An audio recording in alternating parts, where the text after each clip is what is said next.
Good afternoon, all. I'm Henry, member of the Navajo Nation. I serve as a Senior Policy Advisor to the for Tribal Affairs in the Bureau of Justice Assistance within the U.S. Department of Justice. Of Denise O'Donnell, OJJDP Administrator Melody Haynes, and Bureau of Affairs Director Michael Black. Welcome to the Tribal Law and Order Act Tribal Justice Plan, an Overview and Implementation webinar session. Before I go further, I would like to thank everyone in the audience for joining us. For those individuals who work in or with tribal justice systems, I extend a heartfelt thank you for all of your hard work that you do. Before we get started, let us cover a few local items. One, we will be recording today's session for future playback. A link to the recording will be posted on both the National Congress of American Indian and National Criminal Justice Association websites. And the websites are www.ncja.org/TLOA webinars. The next address is http:///TLOA.ncai.org/. And the link email to attendees and those on the waiting list. Today's webinar is being audiocast via the speakers on your computer. If you do not have speakers or would prefer to use your phone, please use the phone request button being displayed on the screen now.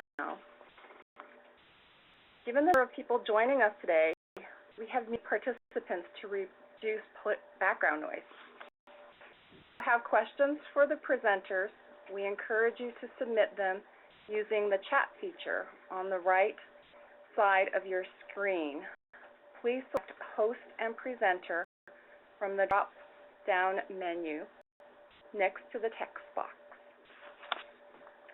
If you'd like to communicate with NCGI staff during the webinar, please submit your comment using the chat feature to the National Criminal Justice Association or host. This session is scheduled for 1 hour and 30 minutes and will end promptly at 4:30 p.m. If you have difficulties or get disconnected during the session, please note that you can reconnect to the session using the same link that you used to join the session initially. You can also call WebEx technical support at 1-866-229-3239. Last 5 minutes of today's webinar, we will ask you to complete a short survey. The information you provide will help us to plan and improve future webinars and meet our reporting requirements. Before we begin, we are going to open a poll of the audience. In the meantime, we are going to take a look at our webinar roadmap. And see, today's roadmap begins with a welcome, logistics, polls, and introductions. Next, we'll move to the Tribal Justice Plan introduction and overview. Next, implementation meetings, outreach meetings, the question and answer session, and wrap up and adjourn at 4:30 p.m. Okay, now that we have our roadmap, I would like to briefly introduce our speakers for today's webinar. Elizabeth Griffith, Associate Deputy Director of Policy, Bureau of Justice Assistance, Office of Justice Programs, the U.S. Department of Justice.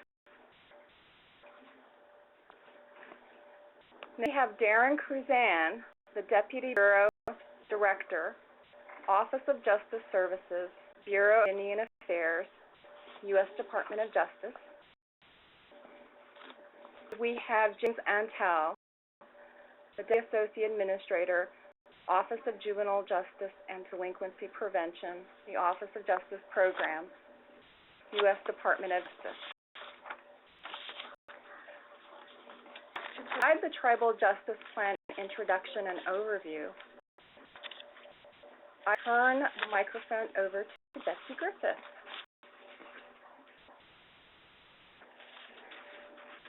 So let us take a look at the poll results.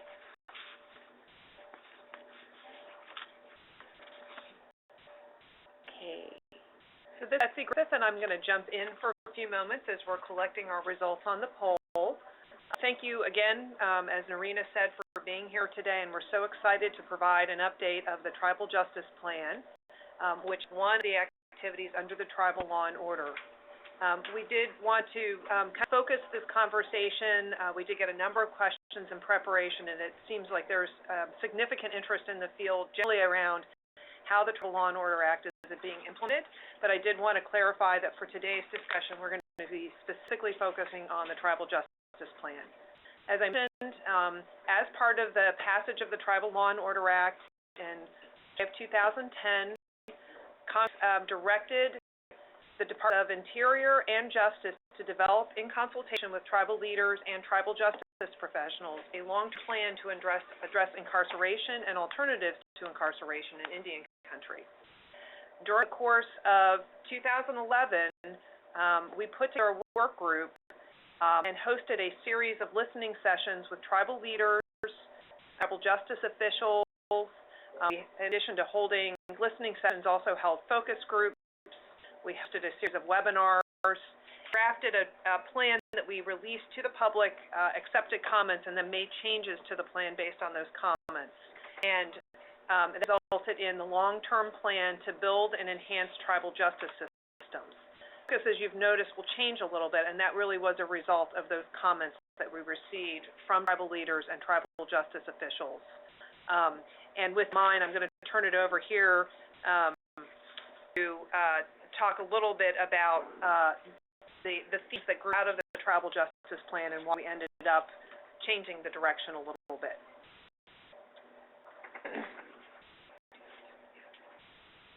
Well, good afternoon, everybody. My name is Darren Cruzan. I'm the Director of Law Enforcement for the Bureau of Indian Affairs, and super excited to be here and anxious to talk about some of the great things that are going on here, maybe even share some of the challenges that we are facing, and then answer some questions if we have some time at the end. I think it's important to make mention this to see the involvement from not only Indian country, certainly was expected that we would have tribal leaders working for either the corrections or law enforcement or courts. But what I was really pleased with was the number of non-Indian country participants, the state and the local. I think that's great to see that number. I think we were up to close to 500 participants that had registered for this, so that's very exciting. But so let me get right into it, to the part I'm going to talk about here just for a second. But so on August 5th in 2011, the long-term plan, it used to be called the long-term detention plan, and we decided that it's really not the detention that we want to focus on. It's really about a long-term justice plan was developed and released to Congress. It was a collaboration between federal agencies. Initially, there were some responsibilities from the Department of Interior and the Bureau of Indian Affairs had, and the Department of Justice. We decided that it would probably be best if we were going to be working on an effort like this, that we would collaborate and coordinate better. So it was really a joint effort by a number of federal agencies within BJA and the Department of Interior. But specifically, the Tribal Justice Plan addresses incarceration in Indian country, alternatives to incarceration, and then a reentry of tribe members back from prison into their communities. The theme, I'll just drill down just a little bit further on this, and then we'll get going. I know Betsy's ready to go. But the first one is establishing alternatives to incarceration should be the major focus. And those of us that work in Indian country know that the majority of the folks that we deal with who get in trouble, let's say, are not hardened criminals or bad people. By and large, who we're dealing with are folks who have alcohol substance abuse issues who commit then maybe more serious crimes. So it's apparent right from the beginning that it's not the incarceration piece or jailing community members that is necessarily should be the focus. Now there are folks that commit violence that need to be incarcerated. But as I said, the vast majority of people that we deal with in Indian country are substance abusers. And so establishing alternatives to incarceration, it was fairly clear and apparent to all of us that ought to be one of the major focuses. The second, the plan to be implemented in consultation and collaboration with our tribal leaders, and should be flexible enough to allow tribes to develop strategies tailored to their specific public safety needs and tribal history and culture. In a country, one size certainly does not fit all. And we know that it's the people closest to the challenge, people closest to the issues are the ones going to know what solution best fits locally. And so there's a real emphasis to ensure that we're also including our tribal partners, state and local folks when plans are being developed and tailored to specific tribal needs, and not necessarily a global plan that will work everywhere. We know that's not the best way to go. And then lastly, the plan should coordinate federal, tribal, state, and local government resources to support operations, programming and tribal justice systems, critical infrastructure issues with tribal correctional facilities, fully mindful of the sovereign status of the tribes in coordination. So again, it kind of goes back to the second, it's got to be a local, I believe, a local-driven philosophy that we end up with, and one size doesn't fit all. And also, I think that there's a pretty universal agreement here that the federal government alone is not going to come in and solve the problem. It's going to be only with partnerships with our tribal, state, local, and federal folks that we're going to be able to make any forward progress. So those are the three kind of the themes of the Tribal Justice Plan. And with that, I think I'm going to turn it back over to Betsy for her part. Thank you, Darren. I want to give you a quick update on the poll results. The first question that we asked of all of you is which of the following best describes your work? And you were given 5 options: corrections, law enforcement, courts, juvenile services, or other. About 4% of the attendees are involved in corrections work, 3% in law enforcement, 10% in the courts, 3% in juvenile, and 27% are involved in other activities. The second question was, which of the following best describes your employer? 17% of you indicated you work for tribal government, 3% work for federal government, 8% work for state government, 11% for nonprofit, and 6% work for other organizations. And obviously not all of you were able to or chose to participate in the poll, so those don't total up to 100. So we're going to start out, the way that the report was structured, we had, as Darren mentioned, some key themes that we outlined in the report. We had a number of shorter-term action steps which the federal partners agreed to implement in the short term. We had the ability to really respond quickly to some suggestions that were made to us that would enhance these issues that we're really attempting to support through our tribal justice work. So we wanted to give you an update because we have moved forward with a number of these activities quickly to be able to make those improvements and offer those additional supports to the field. So next section, we're really going to be talking about those activities. And then at the end, we'll talk a little more about longer-term recommendations that we really need to continue our dialogue, our consultation and collaboration with tribal leaders, tribal justice officials, and others to be able to implement. And in those, we really have a set of subcommittees that are going to be moving forward this fall to engage in dialogue as we move forward with implementation of those longer-term recommendations. Of the short-term, Bureau of Justice Assistance Assistance, or BJA, had activities going on in a number of different areas. Really, a lot of this work is in our area of responsibility. We fund and train and offer technical assistance to tribal justice systems around a number of issues. And so in the areas of alternatives to incarceration, one of the recommendations really grew out of providing more tools to tribal justice systems to be able to have a sense of what the needs are of those folks that are in their tribal justice systems. And so this past year we completed a study of strategies that will help determine whether we can use existing tools like LSIR to help validate them in a way that reflect, again, the cultural values and cultural history of each tribe. And so that report is actually going to be released in the near future to be able to share with you all. We also heard your request to create more tools or make resources available to assist you in being able to build more of these alternatives to incarceration.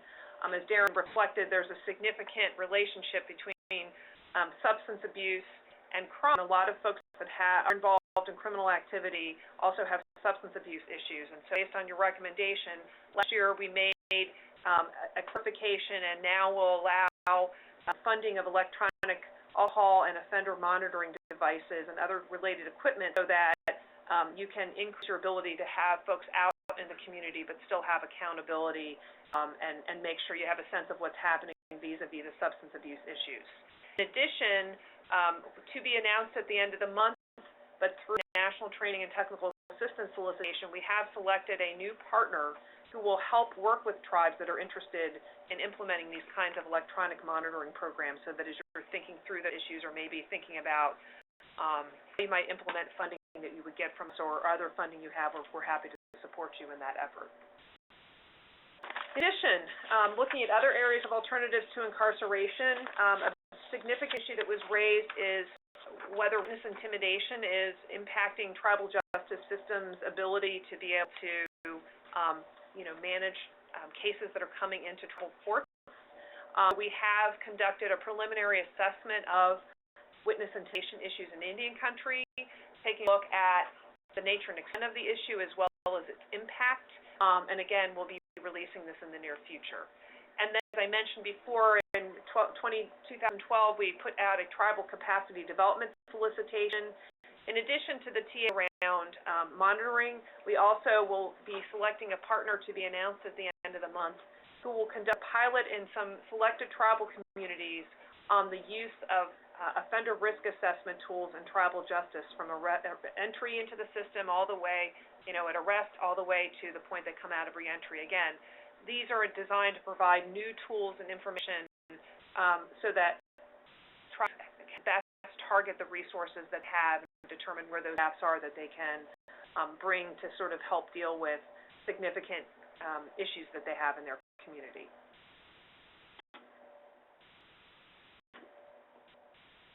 In the area of tribal justice systems infrastructure. So what do we mean by tribal justice systems infrastructure? A big theme that came out, as we alluded to before, is that the federal government needs to better coordinate. And in fact, we need, I think, all of us, tribes, state schools, all of us need to better coordinate, because the reality is that one of the challenges that Darren was alluding to before that we've really been grappling with since we began the discussions around the tribal justice plan, and really even before that, is a recognition that structurally, different federal agencies fund different aspects of tribal justice systems, and this becomes probably the most challenging when we're talking about building physical infrastructure in a tribal justice system, whether it be a jail, whether it be a multi-purpose justice center, whether it be a treatment center, alternative to incarceration, or even a law enforcement kind of an activity.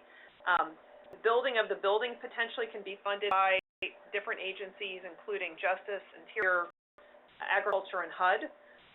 And at the same time, funding for operations, for maintenance, for program dollars, for treatment activities, all of these are potentially funded by different federal agencies and also potentially funded by tribes and state and local partners. And so needing to think through how the federal partners can collaborate to be kind of more helpful in those areas is a key piece of what we'll be focusing on in the long term. In the short term, tribes gave BJA a lot of feedback that traditionally we did not have the authority prior to TLOA to build anything other than jails. And as was alluded to before, our emphasis should be also on building alternatives to incarceration. And so we did expand the scope of our Purpose Area 4 under the Consolidated Tribal Assistance Solicitation, which is the consolidated Department of Justice funding stream for tribes around justice issues. Our Purpose Area 4 now allows us not only to fund the construction renovation of jails, but also multi-purpose justice centers where you can co-locate these activities, treatment centers, and alternatives to incarceration, both at the adult and juvenile level. In addition, in FY11, so last year, we also selected a new partner to really expand the scope, again, moving beyond just building jails to really stepping back and saying, helping a tribe think about who's coming in my system, what are the needs of the individuals coming through tribal justice system, does that, inform what kind of facility I need, what kind of strategies, and being able to develop, using that data, a master plan, and then working in the way I was alluding to a moment ago to leverage the various resources needed to operate, renovate, or maintain these facilities. So we have new training and technical assistance that's designed to support the program, but also the goals of TLOA and particularly the Tribal Justice Plan. This is an area that Congress did not specifically ask us to speak to, but we recognize that reentry is really part of the end of this circle. It's really a circle where folks may spend some time in a local jail. The average post-adjudication or the resolution of that case, average sentence is about 5 days. So in many ways, I think tribal justice systems ready, we would certainly support them collaborating with their courts and their community providers to support the needs of the individuals. And alluded to, a lot of those individuals have significant substance abuse issues, so that should be very much coordinated with the treatment providers and other service providers. But we also have a number of folks who are tribal members who are sentenced to serve time in a BIA facility, in a Bureau of Prisons facility, in a state facility, or even a local jail. And there are significant needs to support those individuals, particularly as they come back out of those facilities and back into tribal communities. And so this year, under the Second Chance Act, which is the major funding stream that's available at the Department of Justice to support the of individuals coming out of prisons and jails, including tribal members, we have put a new emphasis on conducting outreach and making sure it's extremely clear that tribes are eligible to apply for any of our Second Chance Act solicitations, with the exception of our mentoring solicitation that's specifically for nonprofits. But again, tribal nonprofits or tribal partners of tribes that are nonprofits could certainly apply for those resources. We're also in the process of seeking input, and this is certainly something that in the upcoming meetings that we're talking about, we'll continue this dialogue of determining what are the barriers and how can we make, within legislative parameters of that program, these resources as accessible to tribes as possible. Finally, another part of what Congress asked us to look at, and that is included as recommendations in the Tribal Justice Plan, is recognizing that jurisdiction does not sit alone with any one entity. Potentially the federal government, obviously tribes, and potentially even states can have jurisdiction over different aspects of tribal justice issues. And so we really do need to coordinate and collaborate together. So we have put together several training and technical assistance strategies to be able to support those activities, and we'll be doing a series of regional meetings in partnership with NCAI and NCJA to really encourage more partnerships, particularly between federal, state, and local partners with tribes.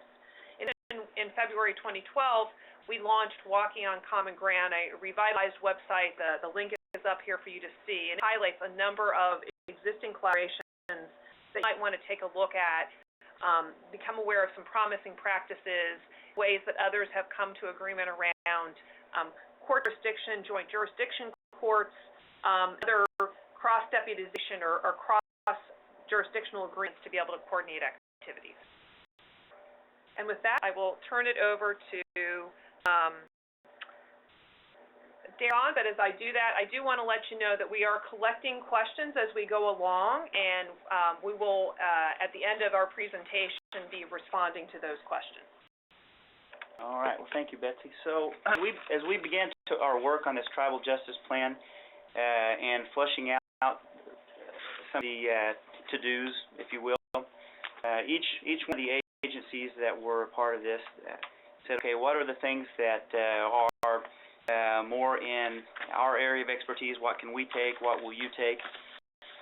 So I want to talk about a few of those things that the BJA Office of Justice Services is on, and some of the progress that we've made, and then again maybe drill down a little bit into each one of these. So the first one was to develop a system of alternatives to incarceration. We've talked about that already quite a bit today. It's alternatives to incarceration by opportunities for rehabilitation for those folks that again necessarily need to be in a facility because they're bad people, but they are people who have made bad choices because of an alcohol or substance abuse problem. Can we develop some kind of a program where we can achieve rehabilitative measures? I also wanted to look at, okay, so that's that piece of it, but what are the choke points, or what are the problems that are impeding tribes from developing these kind of things, and then move on from there.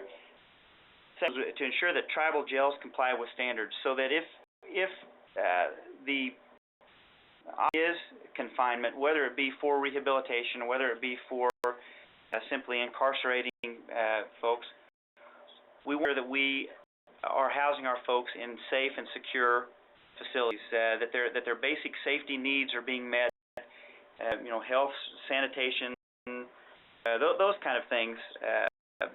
And certainly one of the new pieces that has just really become more of a focus here recently is the presidential, it's an act, it's the Prison Rape Elimination Act.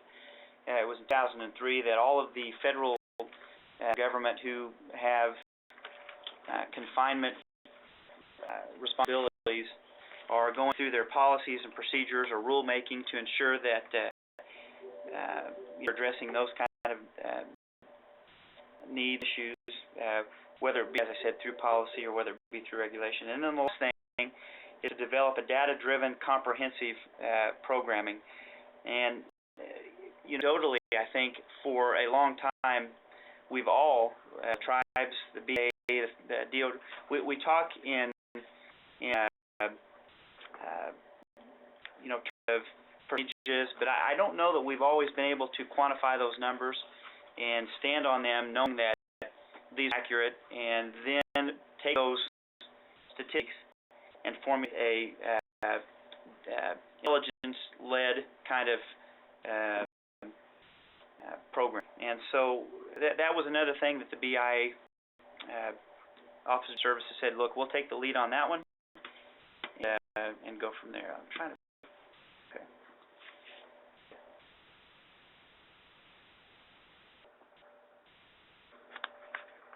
I'm not sure what happened there, but that's not what I was looking for.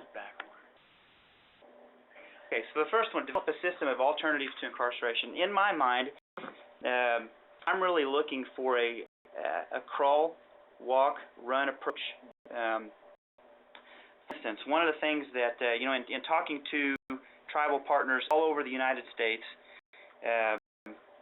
they're to me, and I couldn't agree more, that really the approach ought to be a staggered one. And if, for instance, I am arrested on the reservation for, let's just say something other than a violent crime. Let's say it's public intoxication or disorderly conduct or driving under the influence, and it's the first time that I've been in front of the judge. So maybe what that ought to look like then is the judge having the opportunity to sentence me to probation.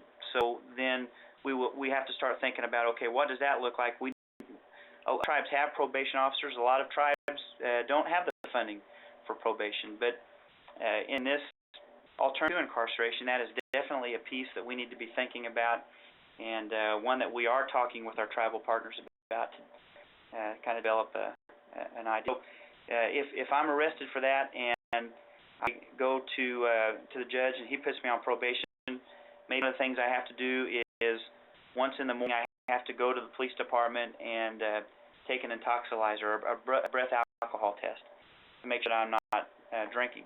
And then maybe I do that in the evening. And if I do that and I haven't been drinking, then I continue on and I'm a productive member of the community. But if I do, or if I commit another offense, maybe the walk piece of it is now the judge has the ability to send me to house arrest with ankle monitoring. And so then I see my probation officer, and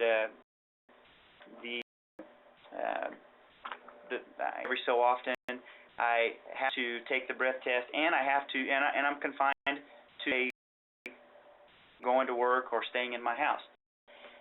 The third one would be a kind of a longer term plan, and we're still really that's the piece that is going to be most difficult, because it's challenging for us to in terms of funding, to think that we can have a long-term plan at individual locations. That becomes very costly. So then do we begin speaking about regional type facilities and those kind of things? And then there are some tribes that are for that. There are some tribes that that philosophy is problematic too. And so we're trying to flesh those kind of things out to ensure that we do have a plan. But I do think that it's not just this is the plan that's going to work. I do think there has to be a kind of a go, walk, run approach. But at every single step of that plan, there needs to be rehabilitation. And that can be maybe it's anger management, maybe it is alcohol treatment, maybe it's drug treatment. While I'm in this program, can I court order to get my have my high school diploma, to get a GED or some kind of a trade while I'm in? I think really the only option that should be taken off the table at this point is saying that the model and the way we're doing it is working, and we should keep it that way. I think we should really be looking at every option and focusing on that local input on what's going to work there. What we did in order to get folks engaged in this, and the federal partners have done a very, very good job in the last couple of years meeting and talking and working and bringing federal, state, and local partners to the table. But the funding piece of it really does come from the federal partners, and so a consolidated effort and everybody on the same sheet of music approach was very important. So we began to talk to OMB and our DOJ partners, of course, and their individual bureaus, which there are many, many of them that are part of this. One very important component of treatment and mental health would certainly be to bring the Indian Health Services, bring them to the table, and SAMHSA, and as I said, their respective OMB examiners. So what we have been doing, I guess probably over the last 6 months maybe, or 7 months, we have been tri-weekly to identify ways that we as a federal partner group can work with OMB examiners to look at different options that might be available out there in ways of funding. And that can mean pulling money together, or that can mean bringing tribes in to say, can you give us a specific initiative that you think would work, and let's try to work together to see what options we have and opportunities. So that's kind of where we're going about this as far as the federal partners. And we have brought some tribal folks in to make sure that we're staying focused on local issues and initiatives. So, has funded a couple of pilot programs throughout Indian country, part of our high priority performance goal initiative, and some others where we have providing to the tribes to take these ankle monitoring and see if that works. Again, some tribes think that's great and it works perfectly for them. Sometimes some of the tribes have problems with that and it doesn't necessarily work. Also dealing with some technology issues. Believe it or not, still sometimes cell service and those kind of things aren't well to be in some locations. So, and then we're also working with our DOJ folks, our partners, to provide training to our tribal judges on alternatives to sentencing. So it's one big kind of circular effort here. Real quickly, because I'm getting the hurry up sign, because I get a little windy, I know, but is to ensure that tribal jails comply with standards. So back part of the TLOA required that policy be developed and enacted by January 25th on a set of standards. We worked internally with the BIA and our tribal partners, developed some guidelines, and we've got a guidebook and a self-assessment tool that tribes can pull down. It goes towards part of the long-term or enhanced sentencing. If the tribes elect to send folks for the 3-year sentence or a longer sentence than a year, then there are some standards that are in place now. That can be found on our BIA OJS website, and if you look on there, it's under reports and publications, but it will say OS detention. You can find it. And I think we're probably going to post some things after this, and we'll try to make sure that that's available too, so it's easy to find. Again, we talk anecdotally sometimes about the numbers. One of the things we're working on is trying to develop a database where we can, with certainty, this number of people who are incarcerated currently in Indian country facilities are there because of alcohol. This percentage of them are there because of domestic violence. This percentage of them are there because of drugs and those sorts of things. So we're really trying to have a more intelligence-led, data-driven methodology that we use, and we're excited, encouraged by the things that are going on there. There are a number of things that are going on within our Tribal Justice Support Directorate, which for OJS purposes is our courts division. A lot of training is going on. We're working very hard to ensure that we're providing training to not only our judges, but also the prosecutors, also the defense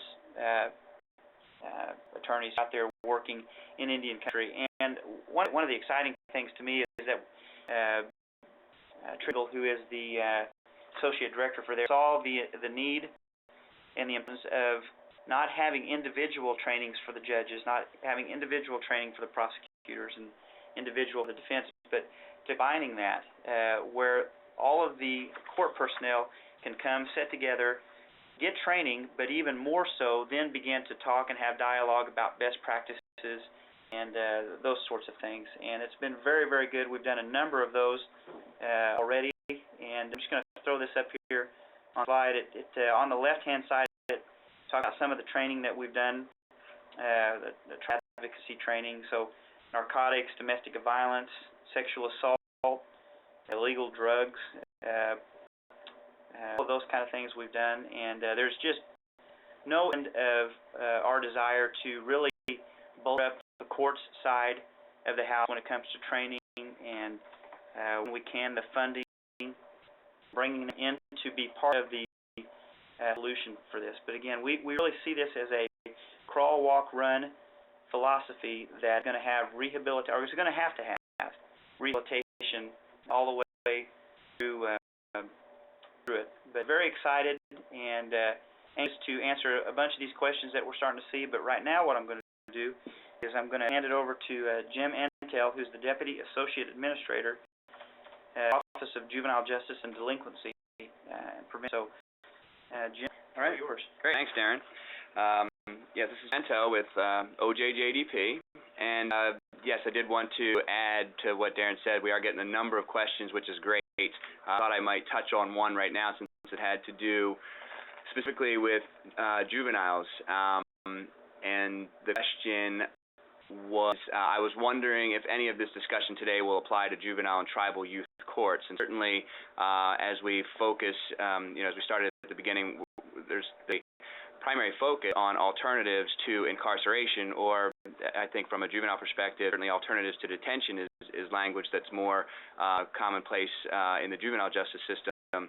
That's certainly a support to tribal youth courts, and certainly if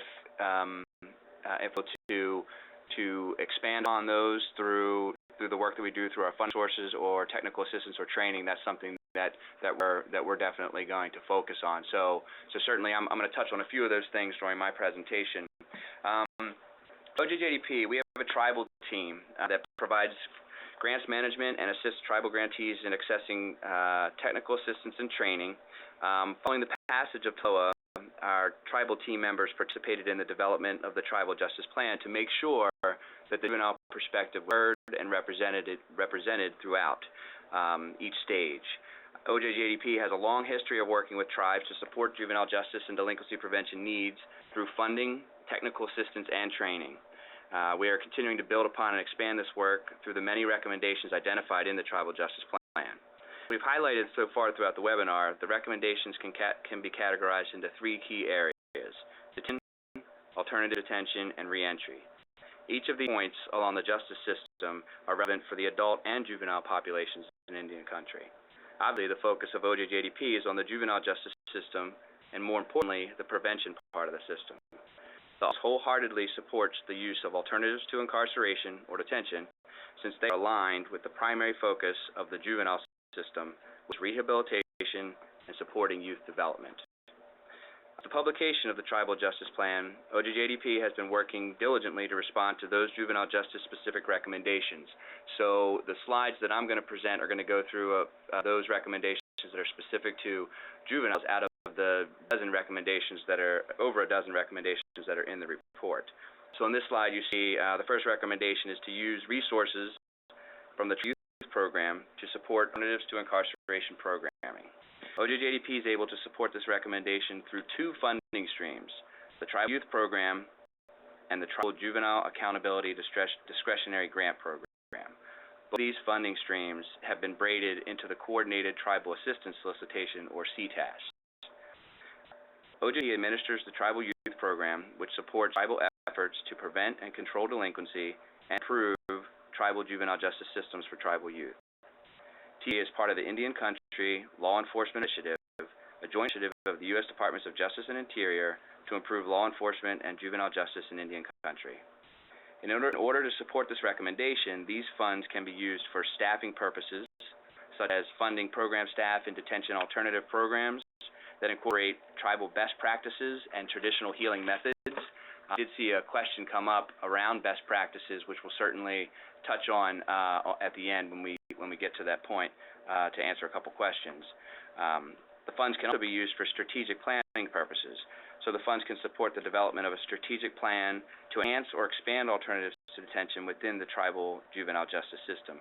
And I think that's pretty critical to really start with a plan that helps to tie together the programs that you're going to need and the resources that you're going to need to be able to support the connection between whether it's probation and treatment or offering those alternatives to a tribal judge so that they are able to better serve a juvenile either in their home community or outside of a locked facility.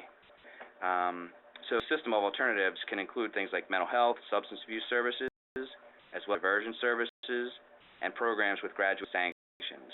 Examples that we've funded through OJJDP include teen centers and traditional wellness courts for first-time juvenile offenders. The second funding source is the Tribal Juvenile Accountability Discretionary Grant Program, or TJAG, which supports the development and implementation of programs that increase accountability for delinquent tribal youth and strengthen tribal justice systems. In order to support the alternatives to incarceration, these funds can be used for developing systems of graduated sanctions, hiring juvenile court personnel such as judges, probation officers, and court-appointed defenders, and can also be used to build, expand, renovate, or operate juvenile correction and detention facilities. The second recommendation that I'm going to highlight here is to offer funding and training technical assistance for detention, alternatives to detention, and multi-purpose just facility planning, renovation, and construction. As mentioned, TJAG funds via CTAS can definitely be used to support this recommendation. However, in addition to direct funding, OJJDP has a number of technical assistance resources to assist in designing programs, creating assessment tools, and mapping out alternatives, just to name a few. So our primary tribal technical assistance resource is the Tribal Youth Training and Technical Assistance Center, which provides culturally sensitive training and TA to all tribal youth program grantees. The technical assistance provided includes access to professional staff with expertise in developing cultural-based approaches to prevention and intervention, capacity building, strategic planning, program implementation and evaluation, and program sustainability. OJDP is also currently considering, as we work through TLOA, to expand our resources to all federally recognized tribes, not just those that receive grant funds from OJJDP. To learn about some of these TA resources, you can visit our website or the TA site at www.tribalyouthprogram.org. Another key TA resource is the National Center for Youth in Custody, or NC4YC.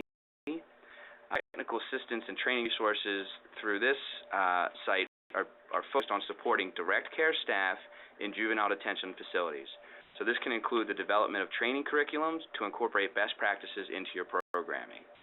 There are a number of projects that NC4YC is involved with at the state level. This is absolutely something that tribes could take advantage of. And the website there is www.nc4yc.org. Another great source to take a look at. All right, so as we continue to go over the overview here of these recommendations, the next one is to support reentry activities. As Betsy mentioned earlier, reentry was certainly included in the Tribal Justice Plan because it really completes that circle of resources available to adults and youth in the justice system. OJJP does receive second tax funds in addition to BJA. We're very supportive of funding reentry services for juveniles. It's our position that planning for reentry and aftercare services should begin as soon as a juvenile sets foot in a detention center or correctional facility. After all, it's the role of family and the community to best meet the needs of youth development, not necessarily the justice system. I have a number of different programs that have been supported within the country through the Second Chance Act, as well as the Tribal Juvenile Detention and Reentry Green Demonstration Program. This initiative provides federally recognized tribes with the funds to support demonstration projects for tribal youth in detention or those soon to be released from a detention center. The services in these programs include risk and needs assessments, educational and vocational programming, mental health services, substance abuse programs, family strengthening, recreational activities, and extended reentry aftercare to help successfully reintegrate the youth into the tribal community. This is a project, so certainly there were 3 tribal juvenile detention centers that were awarded funds for this, and each project focuses on green technologies to support development such as greenhouse work and beekeeping, for examples. Another recommendation that OJJDP has been focused on is the expansion of the Juvenile Detention Alternatives Initiative, or JDAI, into Indian country. JDAI in Indian country is a partnership between OJJDP, the EKC Foundation's Juvenile Detention Alternatives Initiative, the Institute, the National Indian Child Welfare Association, and the Association for American Indian Affairs. JDAI is detention reform, dedicated to keeping communities safe, focused on ensuring that the right youth, but only the right youth, are detained, and only for as long as needed. JDAI is driven by a vision that seeks to change the odds for court-involved youth. The vision is that youth involved in the JJ system will have opportunities to develop into healthy, productive adults. JDA helps communities reduce wasteful spending, detaining nonviolent youth, and frees up these funds for more effective public safety solutions. Alternatives, after all, can steer more youth away from reoffending. This SHIP is working towards the selection of one tribal site, on a reservation that has a tribal detention facility, to implement modified JDAI for Indian country, given that county and state court systems are distinct from tribal court systems.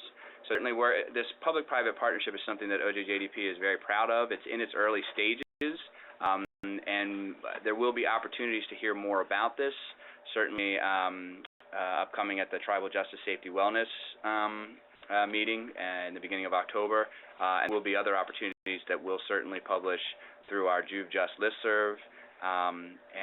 If you're interested in learning more about JDAI, you can go to their website, which is www.aecf.org.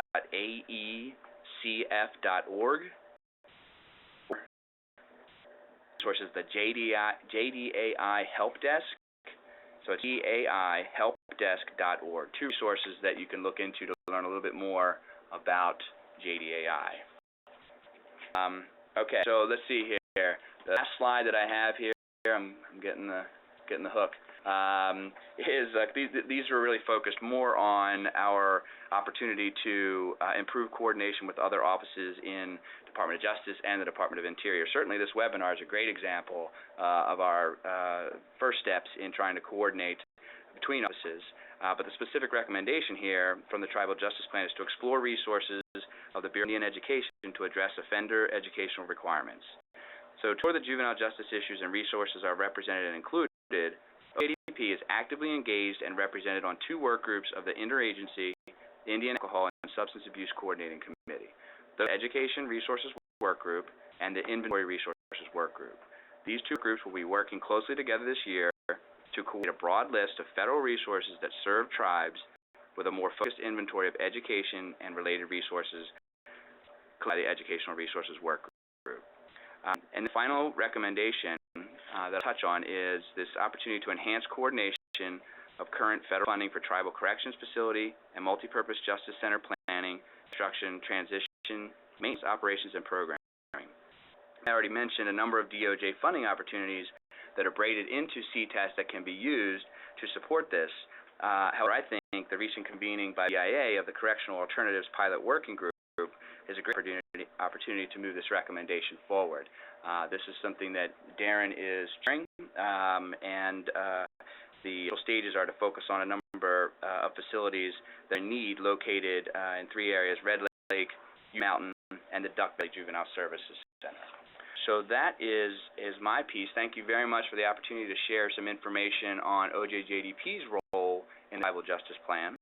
And I'm going to turn this back over to Betsy, who's going to go over, continue the discussion on the Tribal Justice Plan implementation. So I'm just going to quickly note that I think that Jim just did a very nice job of talking about the efforts to collaborate with other partners in the area of education. We had a question, since the majority of Native youth attend local public schools, what plans are in place to work closely with public education and the student assistance programs? I think this is probably broader than what our current effort is. That's more specifically related to collaboration, for example, with the Bureau of BIE, the Bureau of Indian Education. But I think we are recognizing and appreciating very much this input of the different partners we need to have at the table, but we do recognize the importance of education, both in the school setting, but also the importance of education within these treatment and jail facilities as well. I want to take a couple of minutes to say, we've been busy as agencies to sort of focus on those short-term recommendations, but we have decided as a group at the federal level, federal agencies, to continue to collaborate as a work group and work with you all, with those of you that are working in tribal communities, tribal leaders, practitioners, and other federal agencies to really implement these action steps and recommendations. And so we wanted to give you the link to the plan so that you do have background information, and that's listed on the slide here. And just to say that we have kind of reconfigured our work group to have 4 subcommittees that are really driven by these big themes. I don't really need to say much about alternatives to incarceration. It's a huge focus for us right now in an area where I think you're going to see a lot of effort and focus, and we look very much forward to getting input from you on things that we can focus on or ideas that we can champion in that area. I did describe a little bit the focus of the Tribal Justice Infrastructure Subcommittee. This is really this committee that Darren is leading that we've referenced before, and this is where we're really trying to talk through the tough challenges we face as federal agencies, having different responsibilities around funding, to really take a leadership role of sitting down, figuring out our respective roles and funding authorities, and as Jim alluded to, working on a pilot basis with a couple of tribes that currently have some needs to work out with existing facilities as a way to be able to learn and then share those experiences and inform how we proceed in the future with our funding and our support for tribes that are interested in building these kinds of facilities in their jurisdiction. Third committee really is one that recognizes that the federal government does have a role in certain cases with prosecuting more serious crimes, the major crimes, as well as, create some complexity around managing offenders who are more high risk. BJA obviously has a role in incarcerating some of those individuals, so really need to look at that as a critical strategy, as well as coordinating around the return of those individuals from federal facilities, BIA facilities, and also bringing on to that group the collaboration with states where tribal members are coming out of state prisons as well. So that's really what that group is going to focus on, is trying to sense of where the members are located and ways that we can better enhance collaboration federal partners and tribal communities. And then also, I talked before about and mentioned, we do have these Second Chance Act resources, so how we work with tribes to offer resources to be able to build support so that when somebody comes back, there are supports around housing, treatment, supervision, other supports that are needed, while balancing that against the interests of the victims and keeping victims safe in those communities. Finally, we recognize as an overriding theme that all of this needs to be, put in one place so that it's easy for folks, the public, for tribal leaders and members to really understand what resources are available. And so we're going to be working on activities to be able to coordinate training, technical assistance, and resource information. Very briefly, this is a list of our partners who are involved in that work group, and I think that it will continue to evolve.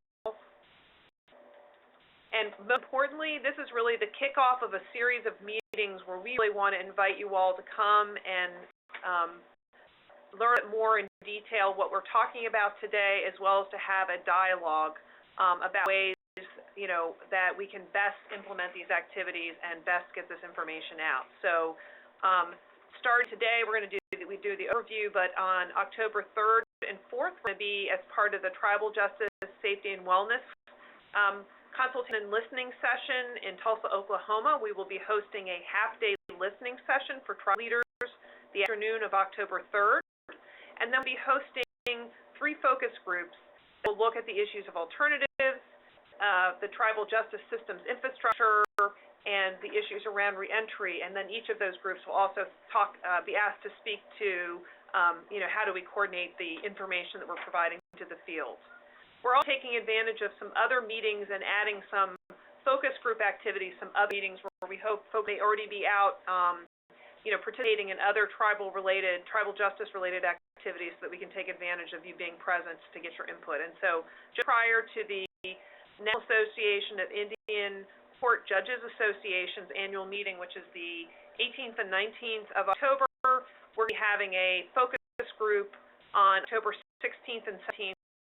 That group is going to have a particular focus around alternatives to incarceration and the tribal justice system infrastructure issues in Prior Lake, as a pre-meeting to the multi-jurisdictional conference, national training conference that's happening in Green Bay on the 7th through 9th of November. On the 5th and 6th, we'll be having a focus group that will look specifically at the issues around reentry and alternatives to incarceration. And then finally, as a pre-meeting to the OVC Nations Conference in California, that conference is the 6th through 9th, the 3rd through the 5th. We will be hosting a focus group in conjunction with a tribal administrators meeting. So that meeting those focus groups will focus particularly on the reentry issues and on the tribal justice system infrastructure. So, if you're interested, we would love to have you guys come and participate in those meetings and give us your feedback, particularly the Tribal Justice, Safety, and Wellness event. And a couple of slides here that we're going to pop through. These are going to be available. They are currently now available on the NCAI TLOA resource page. So we're just going to click through these quickly and turn it back to Narina for the question and answer session. Hi. I want to thank those individuals who provided questions at registration. The questions on the Tribal Justice Plan, we're going to address some of them today. And for those questions outside the scope of the Tribal Justice Plan, we will share with our colleagues. And dates on these questions and answers, please visit our respective websites, and those were listed in the previous slide. What we're going to do now is open it to questions and answers. And I'm going to give question out to the group here from the questions that were provided earlier during registration. And then what we can do is alternate back and forth from the ones we received today. And the very first question that I'm going to pose, and either one of you can answer this, is what have been the top 3 challenges in implementing TLOA? I'll take the first one, and then you can take 2 and 3. So, from my perspective, well, it's not my perspective. It's what I'm hearing from the tribes. This is the, you know, I have an opportunity to travel all over Indian country and meet with tribal leaders, from very large population and land-based tribes to very small land-based tribes and population-wise. And the universal challenge that I hear them tell me is that funding come with implementation of some of the TLOA requirement. Some of the long-term sentencing things require law-trained judges, law-trained prosecutors, a number of things. But I would say, from what I'm hearing, it's the challenge that funding doesn't come with some of these. They're all very, I say all, most tribal leaders that I speak with are very appreciative and thankful that the Law and Order Act was signed, but the frustration that the funding doesn't come with it is what I hear. And I would just add, I heard this thing. The other piece, though, too, is the concept of coordination, which is certainly wrapped up within TLOA. Literally, it really drives and forces the different agencies involved, Department of Justice, Department of Interior, to work together on so many levels on all of the different components of TLOA. That can sometimes be a challenge to do, to spend time making sure that there's everyone's listening to one another, that it's planful and moving forward, and just trying to make sure that we attend to each of the elements of this. So I think I would just add that I think the coordination is a challenge, but certainly one that we can overcome. This is Betsy, and I agree with both of those comments. I really do think those are the 2 biggest challenges we face, and sort of related to those challenges, I would completely agree with what Jim said, and I think in the same way that no additional funding has been appropriated by Congress specifically for implementation of TLOA requirements, the agencies also have not received additional resources in terms of staffing to be able to really focus our efforts. So we're really trying to leverage as much of resources we have to sort of take on these responsibilities. And so I think folks may feel frustrated that things are going a little more slowly than would be desired, and I think we share that desire to move more quickly. I just kind of wanted to give that context that I think we're really just to take a leadership role and find a way to get the work done as best we can.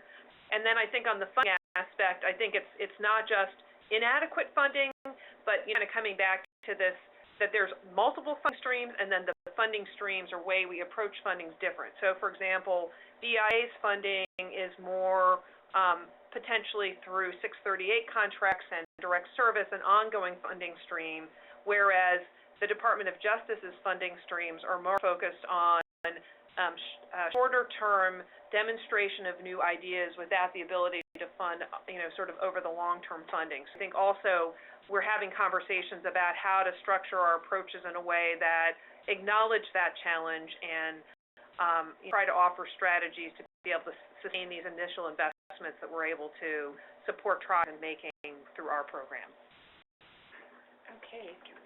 And I don't want to interject, but there was a question that came up here that I felt like I should have. Actually, it was on one Page before. Yeah, page before there. Actually, there's a couple, but really revolved around. Well, the first one. So, are solutions that will be proposed for the treatment of domestic violence perpetrators, especially for tribal members, and then below it. A question, but similar, is what about treatment as the first option / alternative? So I just want to be clear. It's my opinion, and as we kind of discuss this, I'm hearing this from the tribal leaders and the partners there, is that this crawl, walk, run approach, at every step there has to be treatment. So even if it's probation, there has to be some component of treatment, and so that's why we brought in our IHS partners, our SAMHSA partners, our DOJ folks to look at those kind of mental health issues. And so I would feel bad if I left here giving anybody the impression that rehabilitation wasn't really the common denominator in all of this. Is alternatives to incarceration when there can be alternatives, but at every phase of those alternatives needs to be rehabilitation. And then another thing that I wanted to mention, it says, will training for tribal courts and staff include the victim's advocate? This is very important because of the high turnover. I could not agree more. I think one of the lessons that the BJA has learned, ODS has learned, is the importance of victim advocates. There are story after story that I could tell you about how prosecutions would not have happened were it not for our victims advocates, whether they be from the DOJ or whether they be from the BJA or the FBI. These victim advocates are such an important component of public safety in Indian country, and it really, historically, law enforcement is very reactive and respond from call to call to call to call because we're busy and understaffed in many locations. The great now that we've recognized by having these victim advocates there is that they come and they pick up where law enforcement moves to another call. They come in and they begin to work with these victims, whether it be getting them, immediate resources all the way up into making sure that they're at court and have those kind of resources. So it was important for me to answer those two questions because I think they're both really good questions, and I wanted to make sure and get an answer to it. And I wanted to add on to what you were saying about the rehabilitation question that's there, the treatment as a first option. There's another question that came through, will the alternatives to incarceration also include those who may be suicidal? And I just think that gets to the of an alternative. So if you have, for example, a juvenile who's committed a crime that's maybe not a person crime, but it's serious enough that obviously it's going to warrant law enforcement involvement. And part of the crime, the reason the crime was committed was because they were under the influence of alcohol or substances. So they're not a bad kid. They're not necessarily a public safety issue. So what options does the tribal court have? What are those alternatives? So that's certainly where the treatment piece does need to be hand in hand when tribes or jurisdictions or states or counties are thinking about developing this system. So certainly, if you have someone who's self-medicating, there may very well be some thoughts of suicide. So I would think alternatives, as those are being developed, that it goes beyond substance abuse, looks into mental health issues to be able to address those directly. So I think agree 100% with what you're saying around the rehabilitation piece and treatment being real critical. Yeah, absolutely. And most issues around mental health end up in eventually law enforcement, public safety are involved in some way, whether it be suicide attempts or threats of suicide, substance abuse, those kind of things. It all kind of comes together right here at the public safety swim lane. And if you had a group of police officers, if they were the experts on mental health, I don't think you'd get too many answering yes. So yeah, the justice system is certainly not always the correct system for that. It has its purpose, so there is a real need to make sure that it's coordinated with some of those service providers and those treatment organizations. So we have two other sort of related questions around alternatives and the tribal action plans and their relationships that I want to just cover quickly, and then we'll turn it back to Narina to ask, maybe take us in a little bit of a different direction. So one question is, where can a tribe find more information about tribal action plans, the status of TAPs for tribes by the federal government, and how will the TAPs be targeted at meeting the overall goals of TLOA? I think the first thing I want to mention here is that we recognize that there's a lot of potential overlap between the work of the Indian Alcohol Committee, that is another activity under the Tribal Law and Order Act. Jim referenced this before. We all have representatives on that action team, and we're in fact exploring the crossover. And for example, if folks are interested in creating alternatives to incarceration that are relating to substance abuse issues, then the tribal action plan that the tribe develops with federal support could in fact inform what those alternatives might look like in your jurisdiction. So I think around that front, we definitely want to coordinate these activities and recognize that tribal action plan can be just a great planning tool to sort of think about all of your substance abuse needs and how you then cross-cut to juvenile justice and tribal justice issues, and particularly the arena around not only alternatives to incarceration, but your substance abuse needs within the entire system. So obviously could relate to these other issues. As we're looking at, sort of funding activities within a facility, we're looking at how do you bring behavioral health into a jail? How do you bring prevention activities into a multi-purpose justice center so that we're not having these be separate activities or issues? On the specific issue of the TAPs, the federal government, it has training and technical assistance ready to help tribes who are interested in building those, and we also, as part of our CTAS solicitation, have funding to tribes to apply to be able to implement those kinds of activities. So the activities are very much cross-correlated. And then there was just, Jim, you can jump in, and then I had one other question. Yeah, absolutely. I just wanted to add on to the TAP discussion.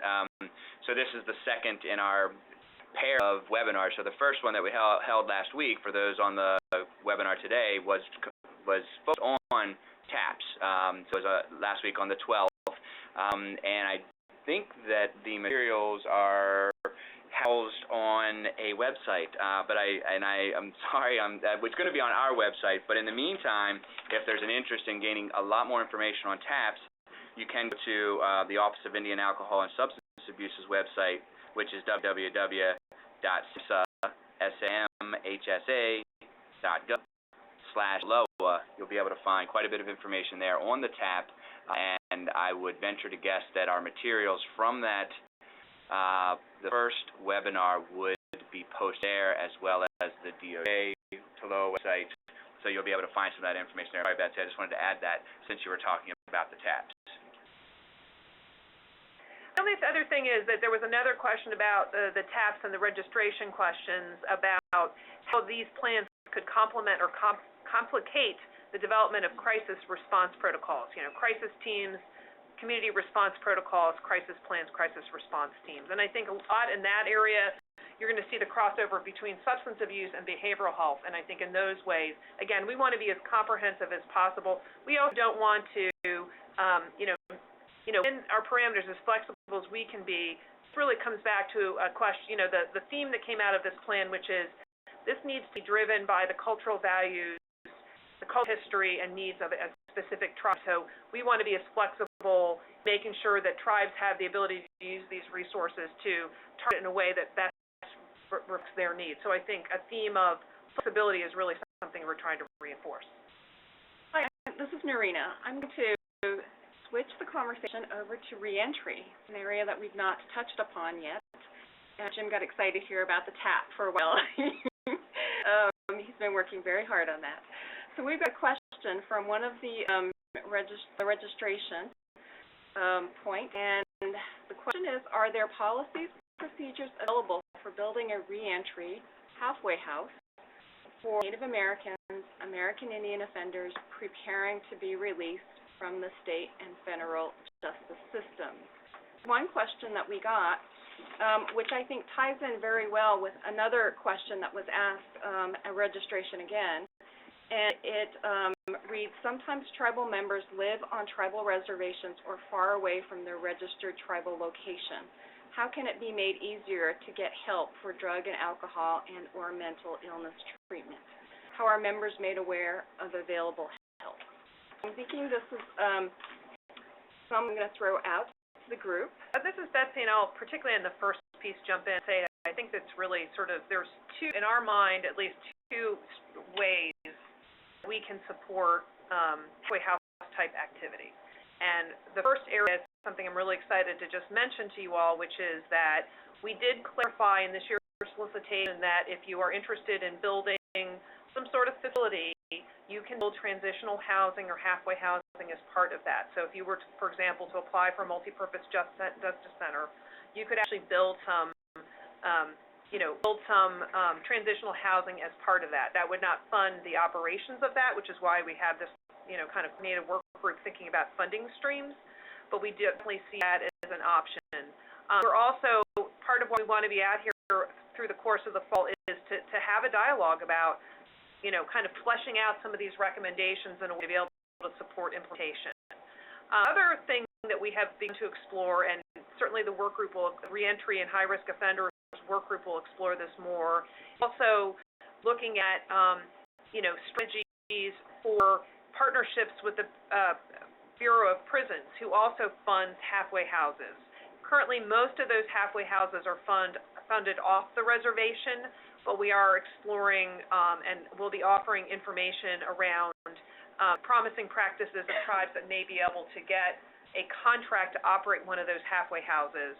And as a part of a larger discussion, I think there's a significant recognition that if tribal members' support systems are off the reservation, so if somebody comes and goes to a nearby or not even nearby city and has a halfway house, they're supervised, they have access to job and behavioral health services and job training type activities, and then when they move back during that, after the period of transition to the reservation, to their community, and those resources don't exist anywhere close to where they live, it's a very big challenge to be successful in their reentry. And so those are exactly the kinds of things we plan for that committee to tackle.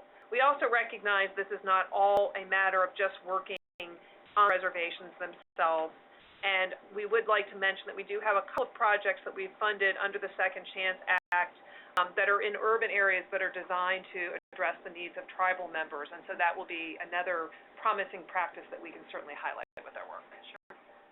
Darren? I don't have much to add to that, but I see some other questions up here I'd like to answer. So you tell me, I don't want to get in trouble. So one of them, there's two here that I want to. One, are you collaborating with IHS on any of these important initiatives? And so I've got a battle cry really that I give out and it goes like this: is if you want to help Indian country, or if you have a trust responsibility, grant.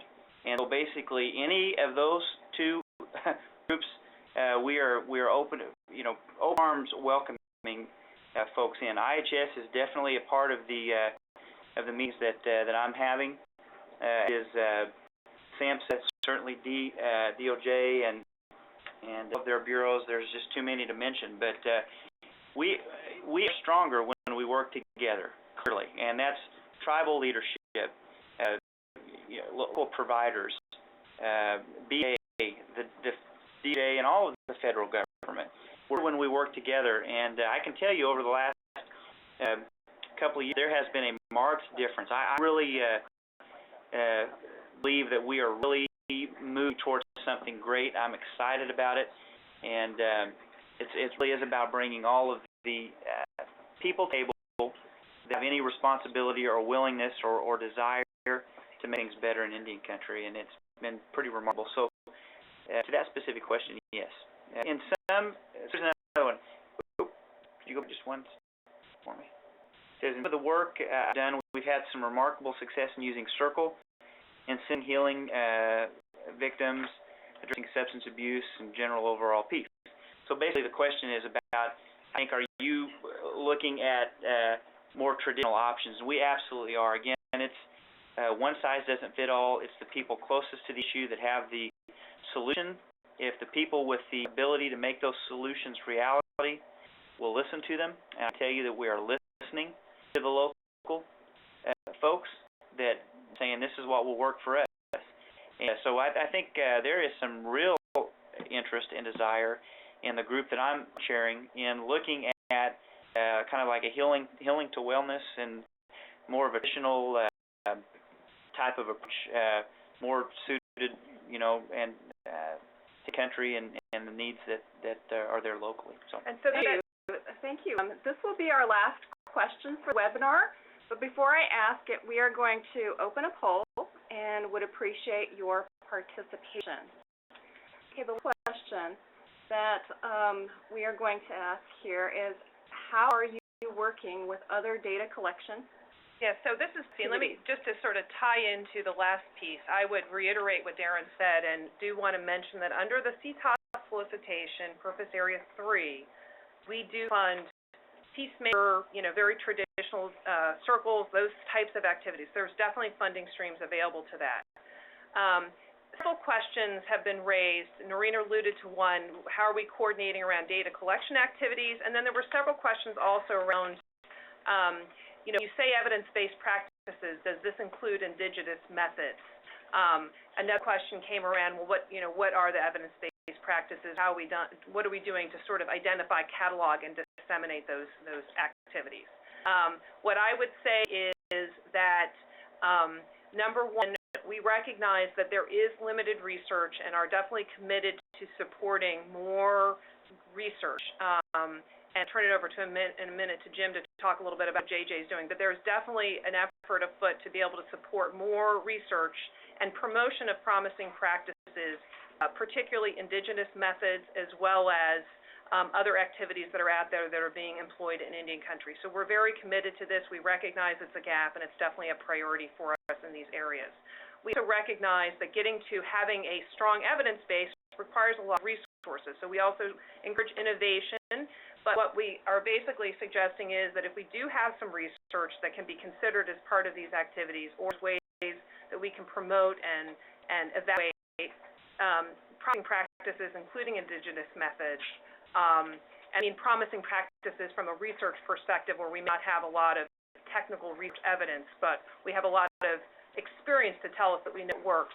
We want to support, kind of getting the data behind that experience.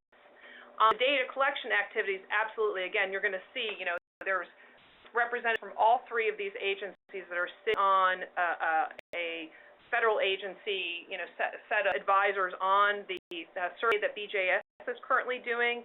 And in part, we're asking for information to be collected that can help and inform our work, and are extremely excited. We've been waiting for 12 years now to get new data about what's happening out there, in the same way that we annually document what's happening in tribal jail.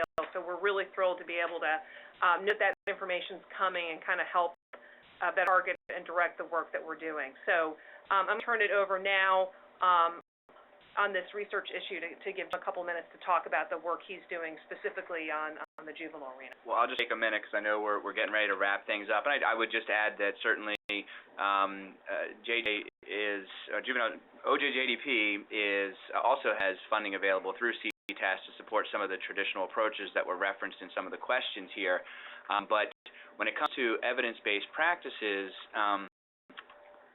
really has pushed out the crimesolutions.gov, which is one of those lists that are out there to talk about evidence-based practices and the process and the scientific rigor that you need to go through to sort of reach that level of being an evidence-based practice. That's sort of, you can find the definitions there from within the Department of Justice for evidence-based practices. However, there then seems to be a disconnect between that and some of these traditional approaches. So within OJJDP, we've been having conversations around that and how we might begin to look at supporting some evaluation of traditional approaches within Indian country to sort of move it towards the way to have it live comfortably with our solutions.gov approach, but also maintaining obviously the knowledge and the benefits that come from the traditional approaches. So that's something that we're really just starting to embark upon.